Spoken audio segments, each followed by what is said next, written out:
મુશીનો મને સપોરા નદી ગંદ્રફ્યા મેલડી છો એટલે દરેક મળીને જજો.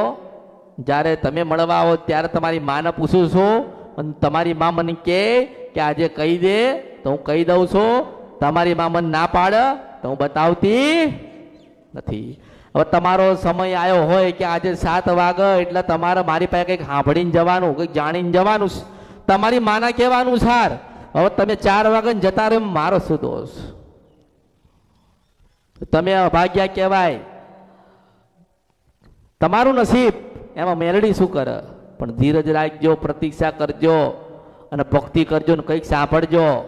માનો કે અહીંયા કોઈક આવ્યું હોય ને કોઈકે પોતાના દેવના કે પોતાના જીવનના જે પ્રશ્નો છે એના સમાધાન મારી પાસે લીધા, તો એવો જ પ્રશ્ન તમારા જીવનમાં બનતો હોય ને તો સાંભળવું પડે. સાંભળવું પડે ને કે આ જ વાત અમારા ઘરમાં થાય છે, આવું દુઃખ અમારા ઘરમાં છે, તો માતાજીએ શું બતાવ્યું તે પ્રમાણે એટલું જ્ઞાન તો મળે ને. તમને 50% જ્ઞાન મળે ને. એટલે પહેલા તો જ્ઞાની બનો, છેતરાશો નહીં, જ્ઞાની બનો.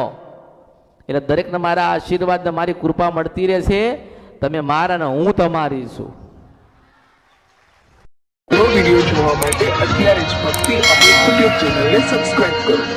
બીજા વિડિયો જોવા માટે આપણી યુટ્યુબ ચેનલ શ્રી ભક્તિ અમૃતને લાઇક કરો, ફોલો કરો, શેર કરો અને સબસ્ક્રાઇબ કરો. બેલ આઇકન દબાવવાનું ભૂલતા નહીં. જય માળી હર હર મહાદેવ.